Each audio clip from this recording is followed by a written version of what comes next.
당신은 지금 이 순간 무엇으로부터 도망치고 있습니까?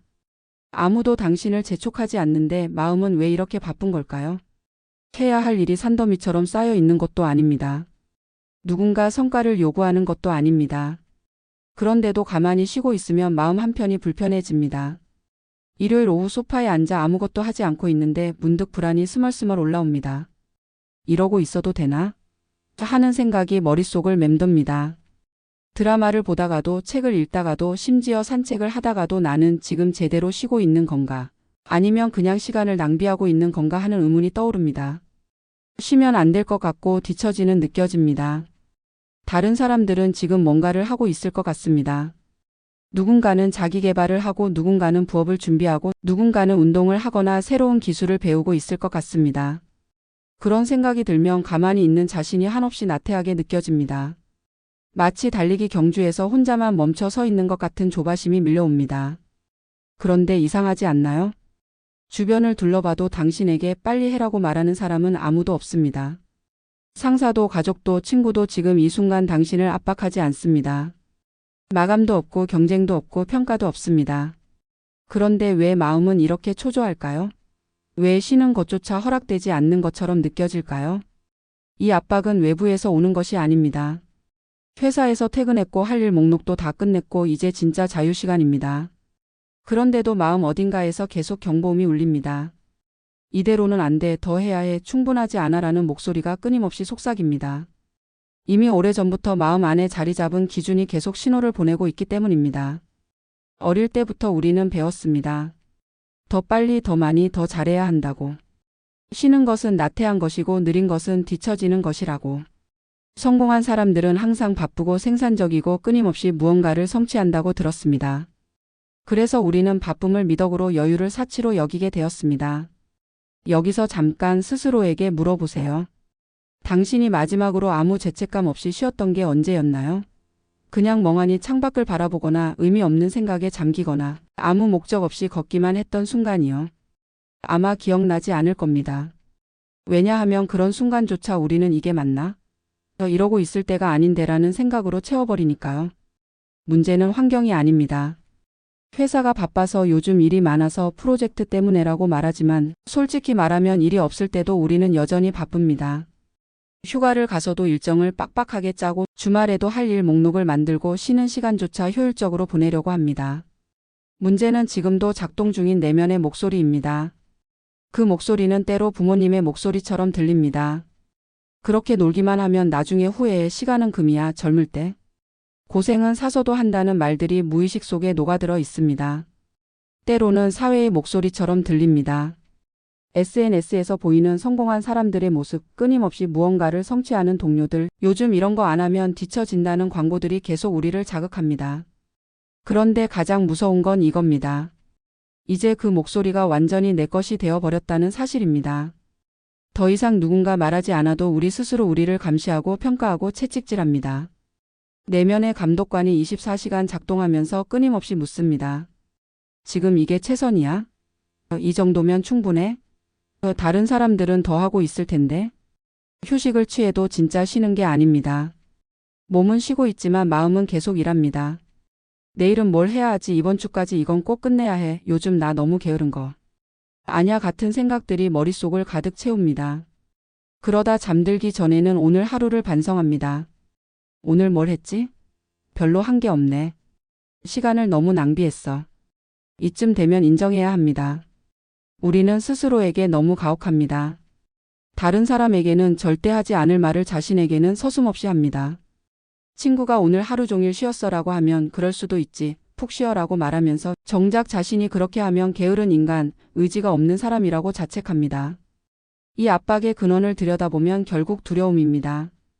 뒤처질까봐 두렵고 실패할까봐 두렵고 의미 없는 삶을 살까봐 두렵습니다. 그래서 멈추지 못합니다. 멈추면 모든 게 무너질 것 같고 가만히 있으면 존재 가치가 사라질 것 같습니다. 우리는 하는 것으로 자신을 증명하려 합니다. 바쁘면 중요한 사람이 된 것 같고 생산적이면 가치 있는 삶을 사는 것 같습니다. 하지만 진실은 이겁니다. 당신이 아무것도 하지 않아도 당신은 여전히 가치 있는 사람입니다. 당신이 오늘 하루 아무 성과를 내지 않아도 당신의 존재는 여전히 의미가 있습니다. 쉬는 것은 나태가 아니라 필수입니다. 멈추는 것은 뒤처지는 게 아니라 다시 나아가기 위한 준비입니다. 이 압박의 정체를 알아차리는 것, 그것이 첫 번째 단계입니다. 아, 지금 또 내가 나를 몰아붙이고 있구나라고 인식하는 순간 그 목소리와 나 사이에 작은 틈이 생깁니다. 그 틈 사이로 숨 쉴 공간이 생기고 선택할 여지가 생깁니다. 이 목소리를 따를 것인가 아니면 잠시 내려놓을 것인가를 결정할 수 있게 됩니다. 다음 이야기에서는 이 압박이 어디서 시작되었는지, 우리가 언제부터 이렇게 스스로를 채찍질하게 되었는지 더 깊이 들여다보겠습니다. 당신의 마음속 목소리가 언제부터 이렇게 가혹해졌는지 그 시작점을 함께 찾아가 보겠습니다. 당신은 언제부터 스스로에게 이렇게 가혹해졌나요? 우리는 오랫동안 역할 속에서 살아왔습니다. 누군가의 자녀로서, 학생으로서, 직장인으로서, 부모로서, 배우자로서. 각각의 역할에는 보이지 않는 기대치가 붙어 있었습니다.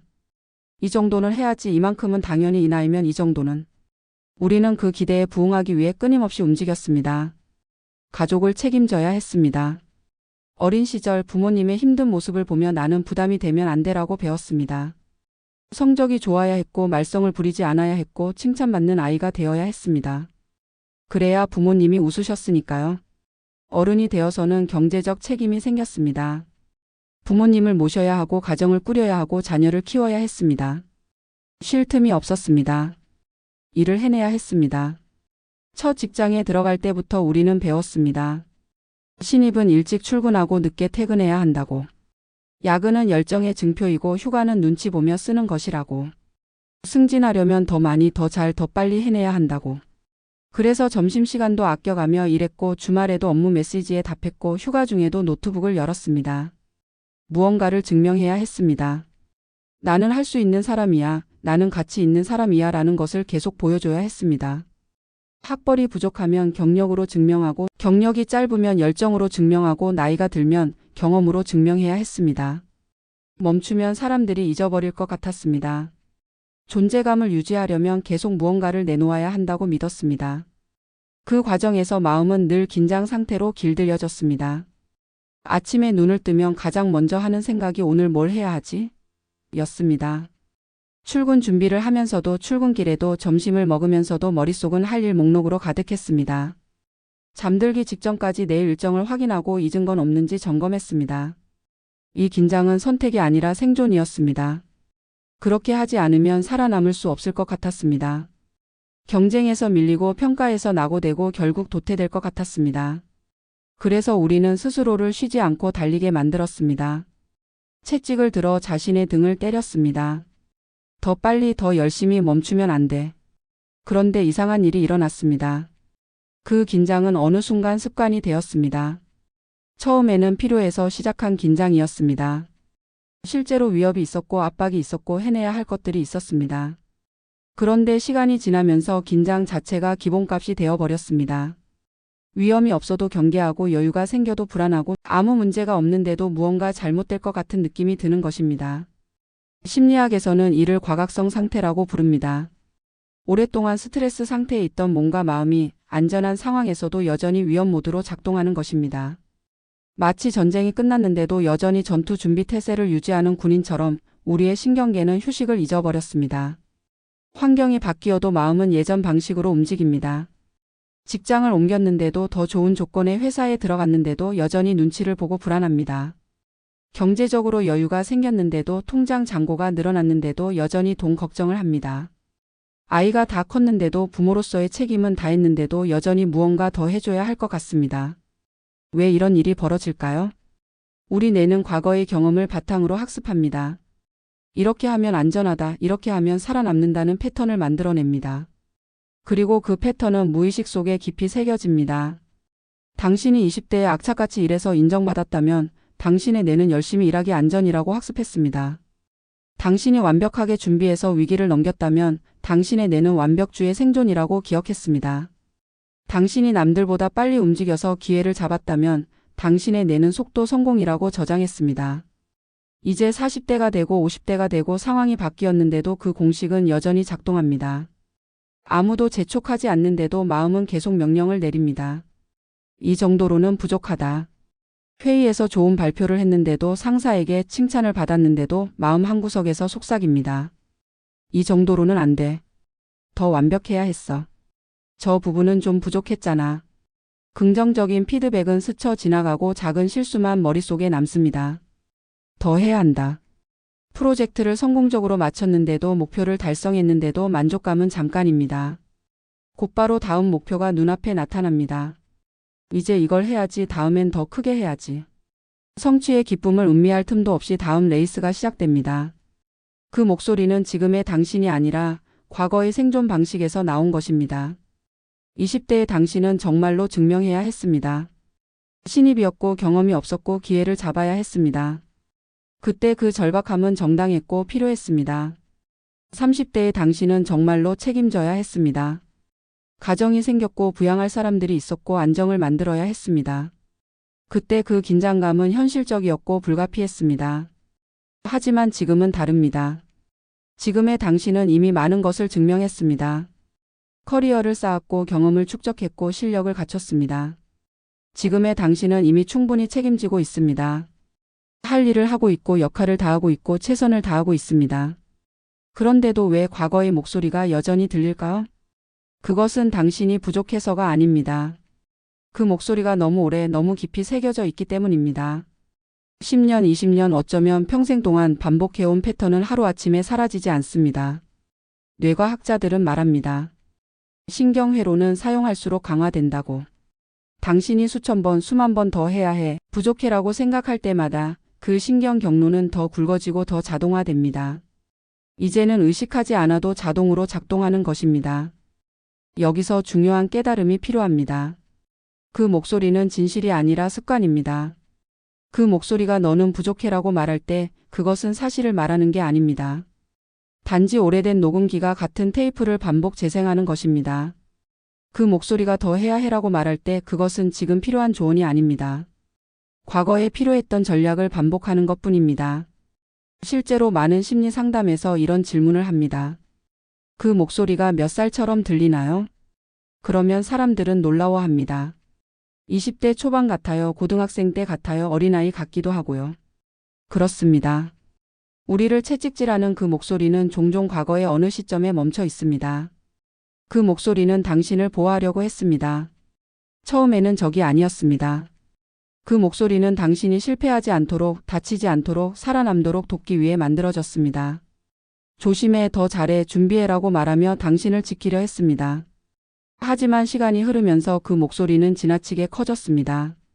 보호자에서 독재자가 되었습니다. 조언자에서 심판관이 되었습니다. 이제는 당신을 돕는 것이 아니라 당신을 지치게 만들고 있습니다. 다음 이야기에서는 이 채찍을 내려놓을 수 있는지, 과거의 생존 방식에서 벗어나 지금의 삶에 맞는 새로운 방식을 찾을 수 있는지 함께 탐구해 보겠습니다. 당신의 마음속 엄격한 감독관과 어떻게 대화할 수 있는지 그 방법을 찾아가겠습니다. 당신은 감정의 주인입니까? 아니면 감정의 노예입니까? 스스로를 몰아붙일 때 우리는 종종 착각합니다. 이렇게라도 하지 않으면 난 아무것도 못해. 많은 사람들이 이렇게 말합니다. 압박이 없으면 게을러질 것 같고 채찍질하지 않으면 아무것도 이루지 못할 것 같습니다. 그래서 스스로를 몰아붙이는 것을 당연하게, 심지어 자랑스럽게 여깁니다. 이 압박이 나를 살게 만들었다고 믿습니다. 대학 입시 때 이렇게 해서 합격했어. 첫 직장에서 이렇게 버텨서 살아남았어. 창업할 때 이런 마음가짐으로 성공했어. 과거의 성공 경험이 현재의 방식을 정당화합니다. 실제로 그 압박이 당신을 밀어붙여 목표를 달성하게 했을 수도 있습니다. 하지만 여기서 질문해야 합니다. 그때 당신이 성공한 건 압박 덕분이었을까요? 아니면 압박에도 불구하고였을까요? 어쩌면 당신은 스스로를 채찍질했기 때문이 아니라 그럼에도 불구하고 해낼 만한 능력과 의지가 있었기 때문에 성공한 것일 수 있습니다. 압박은 당신을 앞으로 나가게 했을지 몰라도 동시에 당신에게서 많은 것을 빼앗아 갔습니다. 여유를, 기쁨을, 자신에 대한 신뢰를. 하지만 지금도 그 방식이 필요한지는 다른 문제입니다. 20대에 통했던 방식이 40대에도 통할까요? 생존을 위해 필요했던 전략이 성숙한 삶에도 적합할까요? 상황은 변했습니다. 당신의 위치도 역량도 환경도 달라졌습니다. 그런데 전략만 그대로입니다. 생각해 보세요. 예전에는 정말로 증명해야 했습니다. 신입이었고 경험이 없었고 신뢰를 얻어야 했습니다. 그때의 압박은 현실적이었습니다. 하지만 지금은요? 지금의 당신은 이미 증명된 사람입니다. 경력이 있고 실적이 있고 인정받고 있습니다. 예전에는 정말로 버텨야 했습니다. 선택지가 없었고 물러날 곳이 없었고 해내는 수밖에 없었습니다. 그때의 긴장은 필수였습니다. 하지만 지금은요? 지금의 당신에게는 선택권이 있습니다. 여유도 있고 경험도 있고 다른 방식도 시도해 볼 수 있습니다. 이제는 감정과 선택을 분리할 수 있어야 합니다. 이것이 성숙한 마음의 핵심입니다. 감정을 느끼는 것과 그 감정을 따라 행동하는 것은 별개라는 사실을 아는 것입니다. 압박감이 느껴진다고 해서 반드시 움직일 필요는 없습니다. 일요일 저녁 내일부터 또 일주일이네 하는 압박감이 밀려옵니다. 이 순간 우리는 자동으로 반응합니다. 그래, 준비해야지, 미리 일정 확인하자, 내일 회의 자료 다시 봐야겠다. 하지만 잠깐 멈춰보세요. 압박감을 느끼는 것은 자연스럽습니다. 그것은 그냥 감정입니다. 문제는 그 감정을 느끼자마자 반사적으로 움직이는 것입니다. 여기서 새로운 선택이 가능합니다. 아, 지금 압박감을 느끼고 있구나. 이렇게 인식하는 순간 당신과 감정 사이에 공간이 생깁니다. 그 공간에서 당신은 물을 수 있습니다. 이 압박감이 정당한가? 지금 당장 뭔가를 해야 하는가? 아니면 그냥 내일 아침에 해도 되는가? 불안이 올라온다고 해서 그 불안을 따라갈 필요도 없습니다. 프로젝트를 마쳤는데 다음 날 갑자기 불안이 찾아옵니다. 이제 뭐 하지? 다음 목표가 없으면 어떡하지? 이대로 있으면 도태되는 거 아닐까? 이 불안은 아주 진짜처럼 느껴집니다. 급박하고 절실하고 즉각적인 대응이 필요해 보입니다. 하지만 잠깐, 정말 그럴까요? 불안의 목소리를 한번 따라가 보세요. 다음 뭐 하지? 뭔가 해야 해. 안 하면 뒤처지면 끝이야. 난 쓸모 없어질 거야. 보이시나요? 불안은 항상 최악의 시나리오로 달려갑니다. 논리적이지 않습니다. 단지 오래된 두려움을 반복할 뿐입니다. 이제 다르게 볼 수 있습니다. 아, 지금 불안이 올라오고 있구나. 이건 내가 프로젝트를 마치고 잠시 숨을 고르는 시기라 뇌가 익숙하지 않아서 그런 거야. 실제로 위험한 상황이 아니야. 지금 느끼는 조급함은 명령이 아닙니다. 우리는 감정을 명령으로 착각합니다. 조급함을 느끼면 빨리 해야 한다는 명령으로 받아들이고, 불안을 느끼면 뭔가 잘못됐다는 신호로 해석하고, 죄책감을 느끼면 내가 잘못했다는 판결로 받아들입니다. 하지만 감정은 명령이 아닙니다.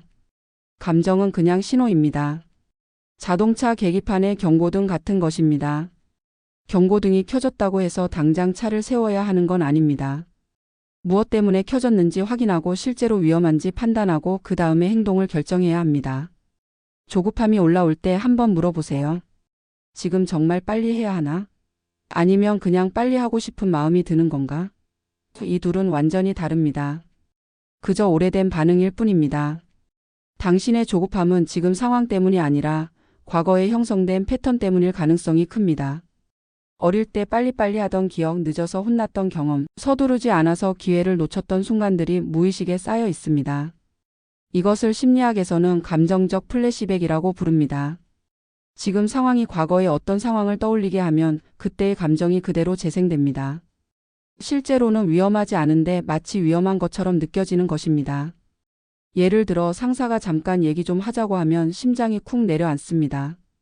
별일 아닐 수도 있는데 즉각적으로 내가 뭘 잘못했지? 혼나는 거 아닐까?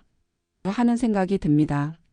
이것은 과거에 얘기 좀 하자는 말이 좋지 않은 결과로 이어졌던 경험 때문입니다. 이 구분이 시작되면 마음은 처음으로 숨을 쉽니다. 아, 이건 감정이고 나는 이 감정을 느끼면서도 다르게 선택할 수 있구나. 이 깨달음이 오는 순간 놀라운 일이 벌어집니다. 감정의 강도가 줄어듭니다.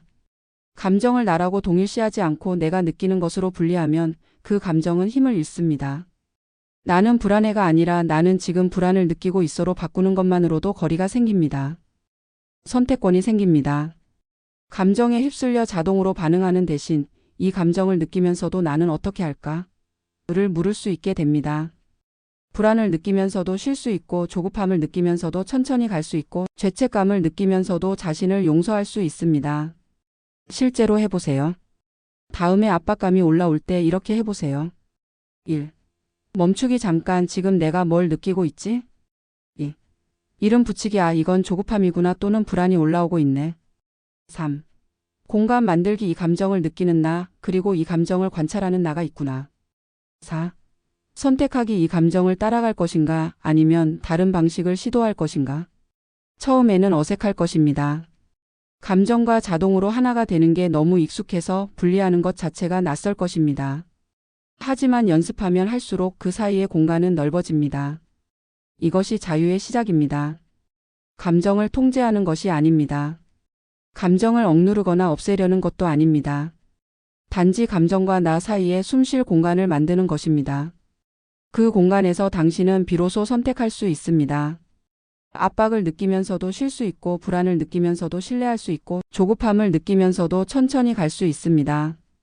이것이 감정의 주인으로 사는 삶입니다. 다음 이야기에서는 이렇게 새로 찾은 자유를 어떻게 구체적인 삶 속에서 실천할 수 있는지, 오래된 패턴을 실제로 어떻게 바꿔나갈 수 있는지 함께 살펴보겠습니다. 당신은 마지막으로 아무것도 하지 않고 그냥 있어 본 게 언제입니까? 잠시 멈추는 것은 게으름이 아닙니다. 하지만 우리는 그렇게 배웠습니다. 멈추면 뒤처진다고, 쉬면 나태해진다고, 가만히 있으면 시간을 낭비하는 거라고. 그래서 멈춤 자체가 두렵습니다. 5분만 가만히 앉아 있어도 불안이 올라오고 1시간 동안 아무 계획 없이 있으면 견딜 수 없을 것 같습니다. 멈춤은 마음의 방향을 확인하는 시간입니다. 자동차를 계속 운전하다 보면 길을 잃을 수 있습니다. 잘못된 방향으로 가고 있는지 목적지가 어디였는지조차 잊어버립니다. 그럴 때 필요한 건 더 빨리 가는 것이 아니라 잠시 멈춰서 지도를 보는 것입니다. 우리의 삶도 마찬가지입니다. 계속 달리기만 하면 왜 달리는지 어디로 가는지 정말 가고 싶은 곳이 맞는지 알 수 없습니다. 단지 관성으로 움직일 뿐입니다. 어제 했으니까 오늘도 하고 작년에 했으니까 올해도 하고 그렇게 살아왔으니까 계속 그렇게 삽니다. 멈춤은 이 자동 모드를 끄는 스위치입니다. 아침에 일어나자마자 핸드폰을 확인하는 대신 그냥 5분간 침대에 앉아 있어 보세요. 점심시간에 유튜브를 보는 대신 그냥 창밖을 바라보며 밥을 먹어보세요. 퇴근 후 바로 다음 할 일로 넘어가는 대신 잠깐 소파에 앉아 아무 생각 없이 있어 보세요. 아무것도 하지 않는 순간 불편함이 올라올 수 있습니다. 처음 몇 분은 괜찮습니다. 그런데 시간이 조금 지나면 안절부절 못하게 됩니다. 손이 근질거립니다. 핸드폰을 보고 싶고 뭔가를 하고 싶고 이 시간을 유용하게 쓰고 싶습니다. 이러고 있을 시간에 차라리 이런 생각이 마구 올라옵니다. 이러고 있을 시간에 차라리 밀린 업무를 하지, 차라리 운동을 하지, 차라리 책을 읽지. 멈춤 자체를 견디지 못하고 뭔가로 채우려 합니다. 이 불편함이 바로 핵심입니다. 이 불편함은 당신이 게을러서가 아닙니다. 오히려 그 반대입니다. 당신이 너무 오랫동안 멈추지 않고 살아왔기 때문입니다. 마음이 고요함에 익숙하지 않은 것입니다. 심리학자들은 이를 자극 의존성이라고 부릅니다. 계속 무언가에 자극받는 상태에 익숙해지면 자극이 없을 때 견디지 못합니다. 마치 카페인에 의존하는 사람이 커피를 못 마시면 금단 증상을 겪듯이 우리는 바쁨에 의존하면서 멈춤을 금단 증상처럼 느낍니다. 그 불편함을 없애려 하지 않아도 됩니다. 우리의 첫 번째 반응은 항상 불편함을 제거하는 것입니다. 불안하면 바쁘게 움직이고 외로우면 연락을 하고 지루하면 영상을 봅니다. 불편한 감정을 최대한 빨리 덮어버리려 합니다. 하지만 이번에는 다르게 해보세요. 그저 바라보면 됩니다. 지금 불편함이 올라오고 있네. 이렇게 인식하고 그냥 있어 보는 것입니다. 없애려 하지 말고 바꾸려 하지 말고 그냥 느껴보는 것입니다. 이게 말처럼 쉽지 않습니다. 우리는 평생 불편함을 피하도록 훈련받았으니까요. 하지만 이것이 진짜 변화의 시작입니다. 불편함을 관찰하면 놀라운 일이 일어납니다. 처음에는 불편함이 점점 커질 것 같습니다. 이러다 미칠 것 같아 도저히 못 견디겠어 하는 생각이 듭니다. 하지만 계속 지켜보면 신기하게도 불편함은 파도처럼 밀려왔다가 빠져나갑니다. 불편함은 영원하지 않습니다. 모든 감정은 피크가 있습니다. 올라왔다가 내려갑니다. 문제는 우리가 피크에 도달하기 전에 이미 도망쳐 버린다는 것입니다. 그래서 불편함이 얼마나 오래 지속되는지 실제로 얼마나 견딜만한지 알지 못합니다. 처음 한번 끝까지 지켜보세요. 불안이 올라오는 것을 그냥 앉아서 지켜보세요. 조급함이 치고 올라오는 것을 그냥 느껴보세요. 도망가지 말고 바쁨으로 덮지 말고 그냥 있어 보세요. 그러면 알게 됩니다. 아, 이게 끝이구나. 이 정도였구나. 생각보다 견딜만 하네. 그 순간 우리는 관찰자의 위치로 이동합니다. 이것이 마음챙김 또는 메타인지라고 불리는 능력입니다. 생각을 생각하고 감정을 느끼는 자신을 느끼는 것입니다. 불안을 느끼는 나 그리고 불안을 느끼는 나를 바라보는 나. 조급함에 휩싸인 나 그리고 조급함에 휩싸인 나를 관찰하는 나. 이 두 층위가 분리되는 순간 당신은 더 이상 감정에 완전히 삼켜지지 않습니다. 몰아붙이는 나와 그것을 바라보는 나 사이에 거리가 생깁니다. 더 해야 해. 라고 소리치는 목소리와 지금. 저 목소리가 나를 몰아붙이고 있네라고 관찰하는 나 사이에 공간이 생기는 것입니다. 이 거리는 아주 작을 수 있습니다. 몇 센티미터 아니 몇 밀리미터일 수도 있습니다. 하지만 그 작은 거리가 모든 것을 바꿉니다. 홍수가 났을 때 물에 휩쓸리는 것과 둑 위에서 물을 보는 것은 완전히 다릅니다. 비록 둑이 낮아서 물이 바로 아래 있어도 당신이 물 밖에 있다는 사실 자체가 안전을 의미합니다. 감정도 마찬가지입니다. 감정 속에 완전히 빠져 있을 때와 감정을 조금 떨어져서 볼 때는 완전히 다릅니다. 이 거리가 생길 때 채찍은 힘을 잃습니다. 더 해야 해라는 목소리가 들릴 때 당신이 그 목소리 속에 있으면 따를 수밖에 없습니다. 하지만 당신이 그 목소리를 관찰할 수 있으면 선택권이 생깁니다.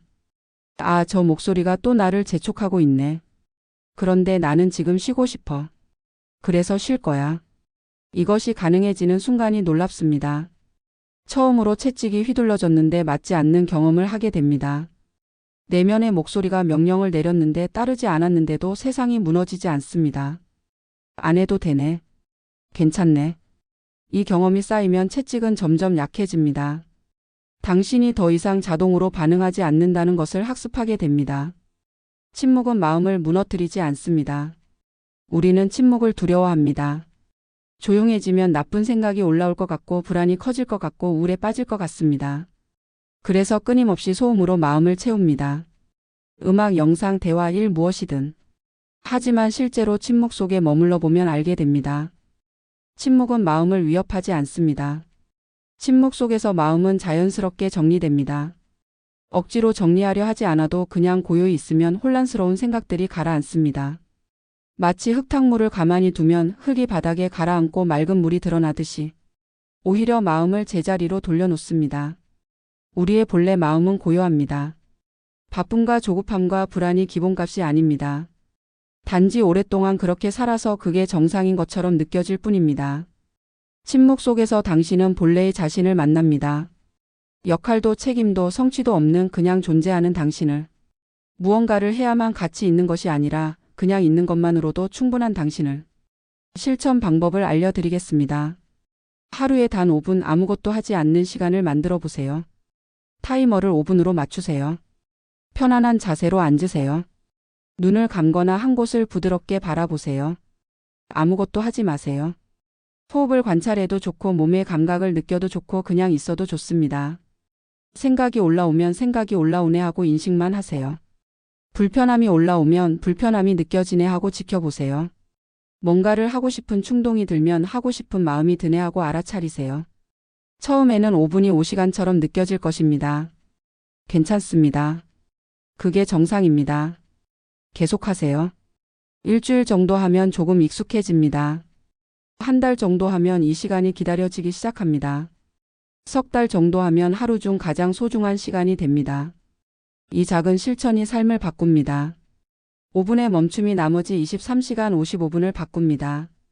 하루에 5분 관찰자가 되는 연습을 하면 나머지 시간에도 조금씩 관찰자의 위치로 이동할 수 있게 됩니다. 회의 중에도 일하면서도 대화하면서도 문득 한 발짝 물러나서 자신을 볼 수 있게 됩니다. 아, 지금 내가 긴장하고 있구나. 지금 내가 방어적이 되고 있네. 지금 내가 나를 몰아붙이고 있어. 이 알아차림만으로도 많은 것이 달라집니다. 다음 마지막 이야기에서는 이 모든 깨달음을 어떻게 일상 속에서 지속 가능하게 실천할 수 있는지, 그리고 이제 어떻게 나 자신에게 더 부드러운 사람이 될 수 있는지 함께 정리해 보겠습니다. 만약 오늘 하루 아무것도 하지 않아도 괜찮다면 당신은 무엇을 하시겠습니까? 이제는 몰아붙이지 않아도 됩니다. 이 문장을 읽는 순간 어떤 느낌이 드나요? 안도감이 드나요? 아니면 불안감이 드나요? 정말 그래도 되나? 라는 의심이 고개를 드나요? 오랫동안 우리는 스스로를 채찍질하며 살아왔습니다. 그게 살아남는 방법이라고 배웠고 그렇게 해서 실제로 많은 것을 이뤄냈습니다.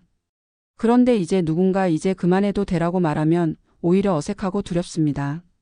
이미 충분히 해왔기 때문입니다. 잠시 뒤돌아보세요.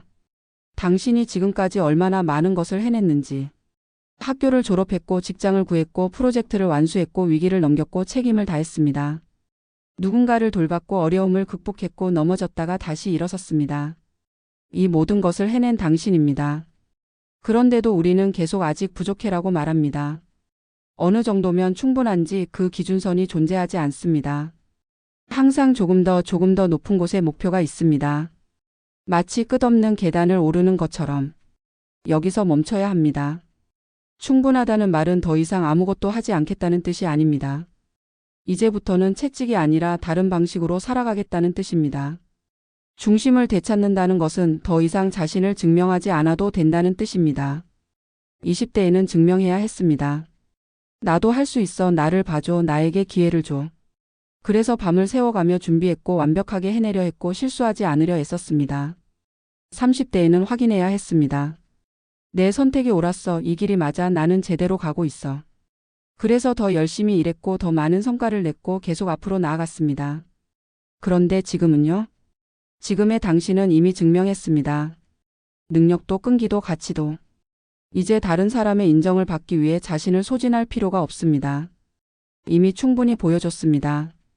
지금의 당신은 이미 확인했습니다. 당신의 선택은 완벽하지 않았을지 몰라도 최선이었고 그 과정에서 많은 것을 배웠고 지금의 당신을 만들었습니다. 이제는 증명하는 삶에서 존재하는 삶으로 이동할 때입니다. 오늘 아무것도 하지 않아도 당신의 가치는 줄어들지 않습니다. 이 문장을 다시 읽어보세요. 천천히 마음으로. 오늘 아무것도 하지 않아도 당신의 가치는 줄어들지 않습니다. 우리는 하는 것으로 가치를 증명하려 합니다. 오늘 뭔가를 해냈으면 뿌듯하고 아무것도 못했으면 죄책감이 듭니다. 마치 매일 자신의 가치를 갱신해야 하는 것처럼. 하지만 생각해 보세요. 당신이 사랑하는 사람은 그 사람이 뭔가를 했기 때문에 사랑하나요? 아니면 그 사람이 존재하기 때문에 사랑하나요? 부모는 아이가 성적이 좋아서 사랑하나요? 아이가 그냥 존재해서 사랑하나요? 당신도 마찬가지입니다. 당신의 가치는 당신의 성과가 아니라 당신의 존재 자체에 있습니다. 오늘 아무 일도 하지 않아도 아무 성취도 내지 않아도 당신은 여전히 소중한 사람입니다. 이 사실을 반복해서 마음에 알려줘야 합니다. 한번 듣고 믿어지지 않습니다. 너무 오랫동안 반대되는 메시지를 들어왔으니까요. 열심히 해야 해. 게으르면 안 돼. 쉬는 건 사치야. 이런 메시지가 수십 년 동안 반복되었다면 새로운 메시지도 수없이 반복해야 합니다. 매일 아침 눈을 뜰 때 스스로에게 말해주세요. 오늘 내가 무엇을 하든 하지 않든 나는 충분히 가치 있는 사람이야. 일하다가 쉬고 싶을 때 스스로에게 말해주세요. 쉬어도 괜찮아. 쉬는 것도 필요한 일이야. 나는 쉴 자격이 있어. 실수했을 때 스스로에게 말해주세요. 실수는 누구나 해. 이게 나의 가치를 떨어뜨리는 건 아니야. 나는 여전히 괜찮은 사람이야. 몰아붙이는 목소리가 들릴 때마다 지금은 그 방식이 필요 없는 시기임을 조용히 인정하면 됩니다. 그 목소리가 완전히 사라지지는 않을 것입니다. 오랫동안 함께했던 목소리니까요. 때때로 여전히 더 해야 해. 이 정도로는 부족해라고 속삭일 것입니다. 하지만 이제 당신은 다르게 반응할 수 있습니다. 아, 그 목소리구나. 오랫동안 나를 보호하려고 애썼지. 고마워. 그런데 지금은 그 방식이 필요 없어. 이제는 다른 방식으로 살아갈 거야. 대항하지 않아도 됩니다. 싸우지 않아도 됩니다. 그냥 인정하고 감사하고 부드럽게 내려놓으면 됩니다. 이것은 배신이 아닙니다. 어떤 사람들은 걱정합니다. 이렇게 느슨해지면 나태해지는 거 아닐까? 자신을 몰아붙이지 않으면 아무것도 못하는 사람이 되는 거 아닐까? 천만에요. 채찍으로 움직이는 것과 내면의 진정한 동기로 움직이는 것은 완전히 다릅니다.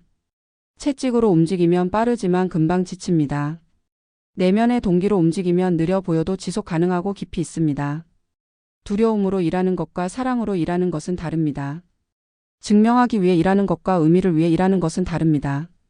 인정받기 위해 움직이는 것과 진정으로 원해서 움직이는 것은 다릅니다.